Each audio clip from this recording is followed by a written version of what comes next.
પાકિસ્તાની મૂલ્યો છે, પાકિસ્તાનથી પૈસા લઈને હિન્દુસ્તાનમાં હિન્દુઓની એકતા જોવા આવે છે. હવે એટલે જોડે પાકિસ્તાનમાં રાજા મોકલી દેવાના છે, એનો ફાંસીમાં ચડાવવાના છે.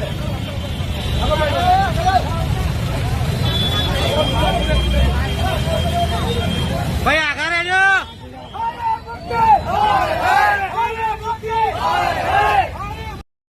हम आह भी करते हैं तो होते हैं बदनाम, हम आह भी करते हैं तो होते हैं बदनाम, और वो कत्ल भी कर दें तो चर्चा नहीं होता.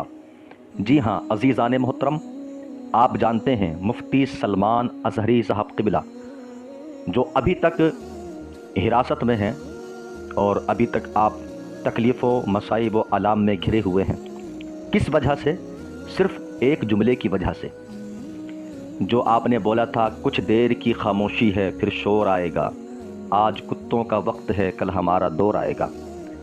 तो एक ख़ास कौम ने अपने ऊपर वो जुमला लिया कि हमको बोला गया है, जबकि उन्होंने किसी भी कौम का नाम नहीं लिया, न हुकूमत का नाम लिया, किसी भी समुदाय का नाम नहीं लिया.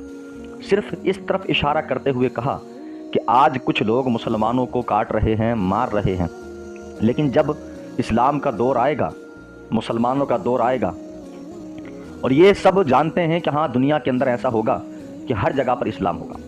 अजीज़ों, आप ज़रा ये सोचिए कि मुफ्ती साहब ने तो किसी कौम का नाम नहीं लिया, तब उनको इतनी बड़ी सज़ा दी गई है. और जो इंसान किसी कौम का और किसी ख़ास इंसान को टारगेट करके इस तरह की हरकत करे तो उसको सज़ा मिलनी चाहिए या नहीं मिलनी चाहिए? आप फैसला कमेंट में ज़रूर करना. मुफ्ती साहब ने जुमला बोला कुत्तों का वक्त है हमारा दौर आएगा, तो तुमको ये बात बहुत बुरी लगी कि मुफ्ती साहब ने हमें बोला है, जबकि ऐसा नहीं है. मुफ्ती साहब ने किसी कौम का नाम नहीं लिया, हुकूमत का नाम नहीं लिया, किसी समुदाय को टारगेट करते हुए लोगों के सामने वाज़े नहीं किया कि मैं उसको बोल रहा हूँ या वो हमारे ऊपर ऐसा कर रहे हैं तो हम उनको कुत्ता बोल रहे हैं. नहीं, आपने लफ्ज़ कुत्ता इस्तेमाल तो बेशक किया है, लेकिन ये भी याद रहे कि वो हिंदुस्तान के किसी भी नागरिक का नाम लेते हुए नहीं कहा, हुकूमत को बदनाम करते हुए नहीं कहा है. आपका जो इशारा था वो इज़राइल की तरफ था, ये आपको बार बार बताया गया है, समझाया गया है.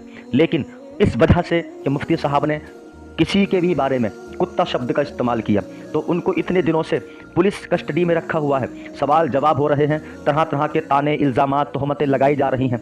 अज़ीज़ान मोहतरम, मुफ्ती साहब ने तो किसी कौम का नाम नहीं लिया है तो उनको इतनी बड़ी सज़ा मिल रही है. और जो लोग नाम लेकर मुसलमानों के चेहरे को दिखाकर ख़ास मुसलमान को टारगेट करके गालियां बक रहे हैं, कुत्तों से अजान की मिसाल दी जा रही है. जी हाँ, कुत्तों से अजान की मिसाल दी जा रही है. अगर कहीं पर अजान होती है तो उसके ज़रिए वीडियो बना करके बोला जा रहा है, अजान की आवाज़ को वीडियो के अंदर लगा करके कि कौन भौंक रहा है. इस्लाम को गालियाँ बकी जा रही हैं, अल्लाह को गालियाँ बकी जा रही हैं, मुसलमानों को सरेआम गालियाँ बक रहे हैं. मुफ्ती साहब ने सिर्फ छोटा सा जुमला बोला, लोगों को इतनी बुरी लगी कि उनको पुलिस कस्टडी में दे दिया, उनके ऊपर कितने केस दर्ज करा दिए. लेकिन अब ये बताइए, मुफ्ती साहब का चेहरा वीडियो में दिखाकर, मुफ्ती साहब का पुतला बनाकर, तस्वीर पुतले पर लगाकर मुफ्ती साहब के चेहरे पर जूते मारे जा रहे हैं.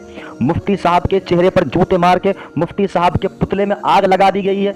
भड़काऊ नारे लग रहे हैं, मुफ्ती साहब को गालियां बक रहे हैं, मुफ्ती हाय हाय के नारे लगाए जा रहे हैं. अब बताइए कौन सा कानून है जो इनको सजा देगा?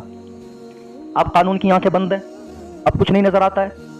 अगर मुफ्ती साहब का ये जुमला लोगों को इतना कड़वा लगा तो जो मुफ्ती साहब के विरोध में मुफ्ती साहब का चेहरा दिखाकर जूते मार रहे हैं उनको भी तो सज़ा मिलनी चाहिए. अगर हम इस बात को मान भी लें कि हाँ मुफ्ती साहब ने गलती की है, अगर हम इस बात को मान भी लें कि मुफ्ती साहब ने गलती की है, तो फिर जो गलती मुफ्ती साहब ने की उनकी गलती की सज़ा उनको मिल रही है, हम इस बात को मान लें, इस बात को हम मान लें, तो बताइए कि जो कौम ख़ास मुसलमानों को बदनाम कर रही है, ख़ास मुसलमानों का नाम लेकर, इस्लाम का नाम लेकर मुफ्ती साहब का पुतला बनाकर गालियां बक रही है, चेहरे पर थूक रही है, जूते मार रही है, तो अब उस पर कोई केस दर्ज नहीं किया जा सकता है? केस दर्ज किया जा सकता है कि नहीं किया जा सकता है? उस पर कोई धारा नहीं लग सकती है? उस पर कोई कानून नहीं आया है? अगर आया है तो शर्म करो, इस चीज़ को बंद करो और सियासत की रोटियां मत सेको. सिर्फ वोट हासिल करने के लिए मस्जिद और मंदिर मत करो, सिर्फ वोट हासिल करने के लिए हिंदू मुस्लिम मत करो. अगर इंसाफ पसंद हो तो इंसाफ करो, अगर इंसाफ पसंद हो तो इंसाफ करो, इंसाफ का सहारा लो, लोगों को इंसाफ दो, ताकि जब तुम मर जाओ तो तुम्हारे ये इंसाफ की गवाही दें.